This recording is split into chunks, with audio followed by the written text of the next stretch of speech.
대구 경북 지역 곳곳에 박정희 전 대통령의 동상 건립이 이어지고 있습니다. 동상 건립에 대한 시민들의 반응은 엇갈리고 있습니다. 한국농촌경제연구원의 지역발전지수 평가 결과 예천군의 순위가 100단계 가까이 껑충 뛰어올랐습니다. 미니 인터뷰에서 김학동 예천군수를 만나봅니다. 도내 시군별 장래 인구 추계 결과 경북 인구가 2042년에는 237만 명으로 감소할 것이라는 분석이 나왔습니다. 인구 구조의 노령화가 심화할 것으로 예측됐습니다. 청송군이 노후화된 진보 정수장을 개량합니다.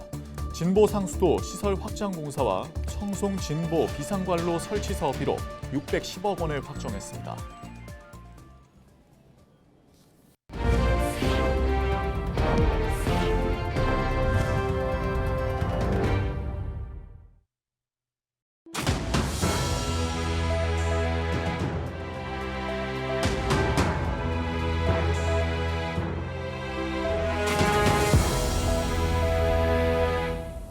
시청자 여러분 안녕하십니까? 헬로티비 뉴스입니다.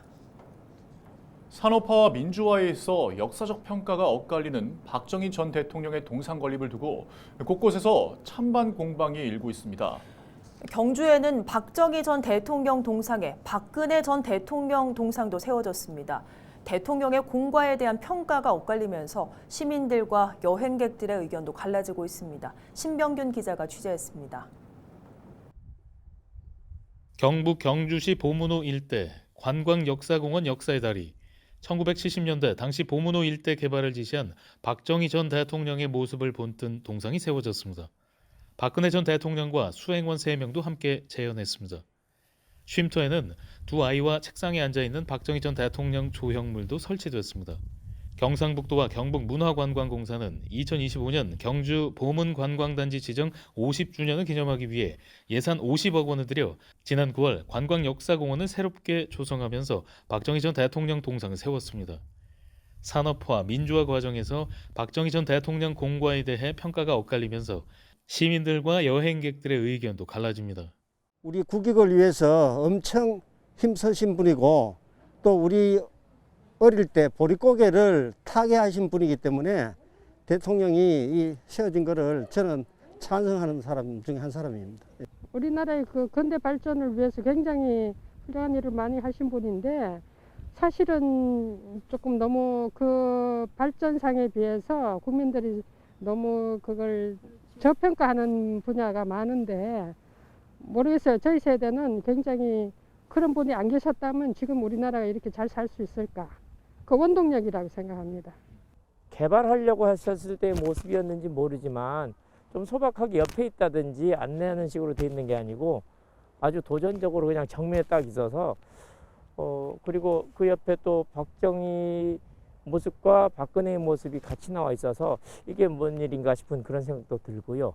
아무튼 좀 생뚱맞습니다. 네. 보문 관광단지가 저희 국가 1호 관광단지라고 알고 있어서 많은 관광객들이 모이는 공간이기 때문에 이런 이제 박정희 박근혜 정부에 대한 다양한 그 의견들이 있어서 불편해하는 시민들도 있을 거라고. 지난 5일에는 안동 경북도청 앞 공원에서 박정희 전 대통령 동상 제막식이 열렸습니다. 지난 8월 동대구역 광장 이름을 박정희 광장으로 바꾼 대구시는 지난 23일 이 광장에서 박정희 전 대통령 동상 제막식을 열었습니다. 대구 경북 지역에 박정희 동상 건립이 이어지는 가운데 시민들의 반응은 엇갈리고 있습니다. 헬로티비 뉴스 신병균입니다. 경북 인구가 2042년에는 237만 명으로 감소할 것이란 분석이 나왔습니다.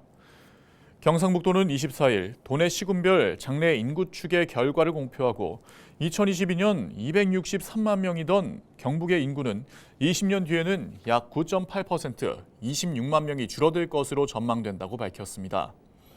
모든 시군에서 2022년 대비 2042년 유소년 인구와 생산 연령 인구는 감소하고 또 고령 인구는 증가해 인구 구조의 노령화가 심화할 것으로 예측됐습니다.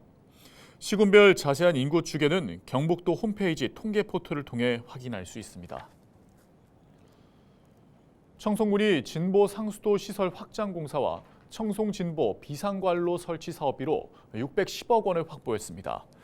진보 상수도 시설 확장 공사는 노후화된 진보 정수장을 개선하고 기존 경북 북부교도소의 전용 상수도 시설을 폐쇄한 뒤 지방 상수도를 공급하는 사업입니다. 청송군과 경북 북부교도소는 지난 3월 지방 상수도 용수 공급 협약을 체결한 바 있습니다. 이번 사업을 통해 교도소의 급수 인구 제한이 해소돼 재소자 수용 인원 증가와 교정 시설 확장, 여자 교도소 유치 등 교정 사업 추진이 가능해질 전망입니다.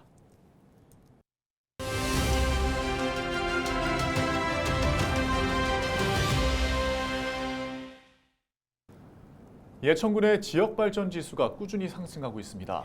한국농촌경제연구원이 전국 159개 시구를 대상으로 평가한 올해 지역 발전 지수 평가 결과 예천군의 순위가 100단계 가까이 껑충 뛰어 올랐는데요. 미니 인터뷰에서 김학동 예천 군수를 만나봅니다. 예, 대한민국 농촌 사회는 어디나 상황이 매우 어렵습니다.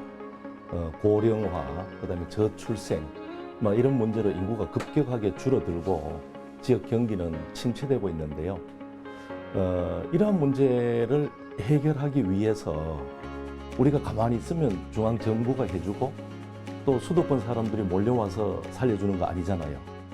그런데 이런 것이 지역 주민들이 주도적으로 나서서 지역을 활성화시키기 위한 노력을 해야 되는데 바로 이러한 취지를 살리는 사업이 농림부의 농촌 신활력 플러스 사업입니다. 그래서 2019년에 우리 예천이 응모에서 선정이 됐고요. 그래서 그 이후에 5년 동안 신활력 플러스 사업을 이어와서 좋은 성과가 있었던 것 같습니다. 예, 먼저 이 신활력 플러스 사업을 시작을 하면서 바로 이곳에 희망 키움 센터라는 공간을 만들었습니다. 그래서 이 공간에서 21개의 액션 그룹이 탄생했고요.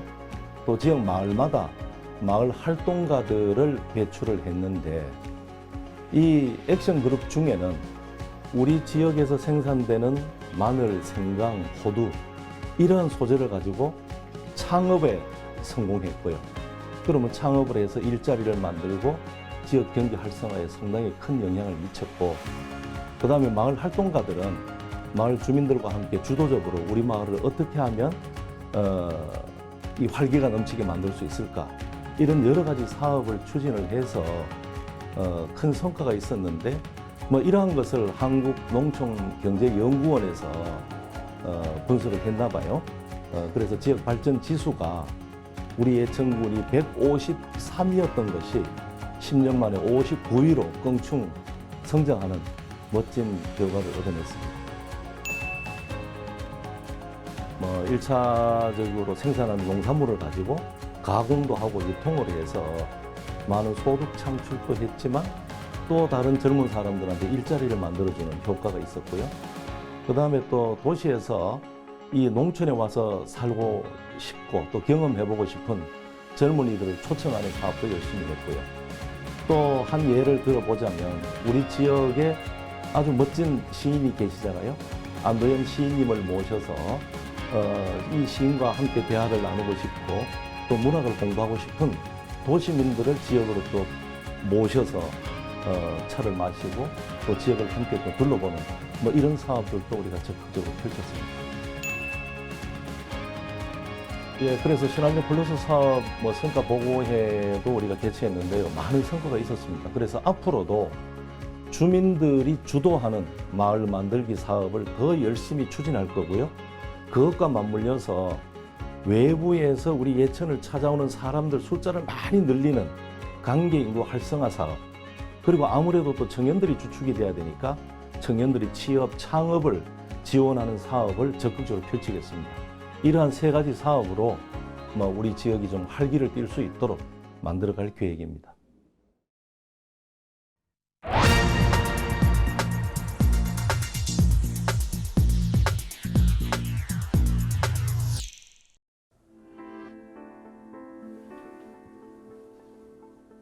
은퇴하신 분들 현재 생활비 넉넉합니까? 은퇴 후 부부가 살아가는 데 필요한 한 달 생활비 얼마면 될까요?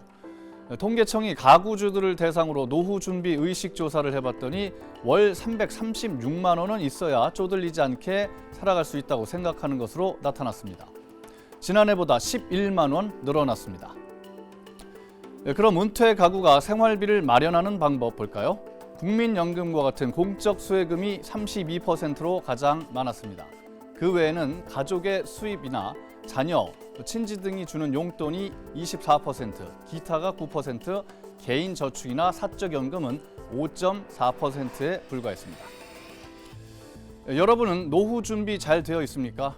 그렇다고 답한 사람은 8.4%뿐이었습니다. 절반이 넘는 52%는 준비되어 있지 않다고 답했습니다.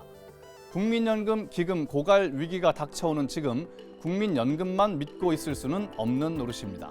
사적연금으로 보완해야 하겠죠. 그런데 퇴직연금은 적립금이 예금과 적금 같은 원리금 보장형에 묶여 있어서 최근 10년 연환산 수익률이 2.07%에 그치고 있습니다. 결국 국민연금을 포함한 연금 개혁과 사회 안전망 구축이 시급한 실정인데 탄핵 정국에 묶여 관련법 개정을 위한 논의는 실종됐습니다.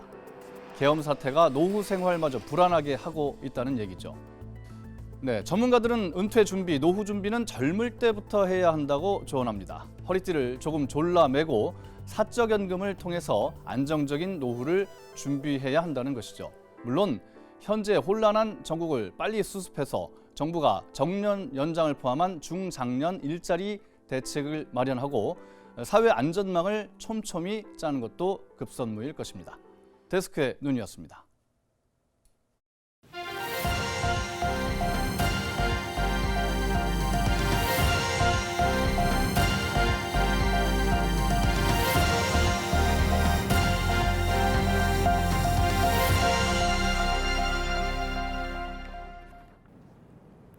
대구 보건환경연구원이 지역 내 맨발 걷기길 24개소를 선정해 토양 오염도를 조사한 결과 모두 안전한 것으로 확인됐습니다. 연구원은 지역 내 유원지와 도시공원 맨발 걷기 길의 토양을 채취해 기생충과 알, 산성도 등 총 13개 항목에 대해 토양을 분석했습니다. 조사 결과 토양의 산성도는 평균 7.9로 중성에서 약알칼리성의 분포를 보였고 중금속은 어린이 놀이시설 등 일지역 기준보다 낮은 농도로 나타났습니다. 또 반려동물과 함께 이용하는 산책로에서도 기생충과 기생충알이 나타나지 않았습니다. 경상북도가 문화체육관광부에 2025 지자체 개최 국제경기대회 지원사업 공모에 선정돼 국비를 확보했습니다.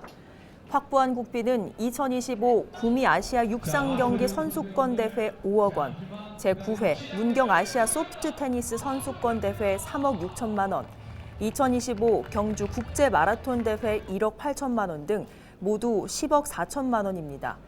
경상북도는 2025 경주 국제마라톤대회는 에이펙 정상회의 개최에 앞서 정상회의 분위기를 북돋우는 계기가 될 것으로 기대한다고 밝혔습니다. 예천군 농촌활력지원센터가 2024년 시군 역량 강화 사업 성과 공유회를 개최했습니다. 시군 역량 강화 사업은 농림축산식품부와 예천군이 함께 지원하는 사업으로 주민 참여 프로그램과 지역 문제 해결을 위한 공동체 활동, 유휴공간 활성화 사업 등이 포함됩니다. 농촌활력지원센터는 올해 일반 농산어촌 개발 사업으로 노하리 마을쉼터와 예천 희망키움센터 활성화 사업 등을 추진했으며 공동체 활성화 사업으로 마을 통합 공동체 동아리 활동, 농촌 활력 학교 등을 운영했습니다. 지역 인적 자원 육성 사업으로 마을 리더 활동과 양성 교육을 실시해 마을 활동가 200여 명과 주민 강사 30명을 양성했습니다. 청도군이 경상북도 22개 시군을 대상으로 한 2024년 하천 사업 추진 실적 평가에서 우수상을 수상했습니다. 2년 연속 수상으로 자연재해 위험 개선 지구 정비 사업과 하천 정비 사업 추진, 퇴적토와 유수 지장목 제거, 하상 정비, 수문 점검과 보수 등에서 좋은 평가를 받았습니다. 이상으로 뉴스를 마칩니다. 함께해 주신 여러분 고맙습니다.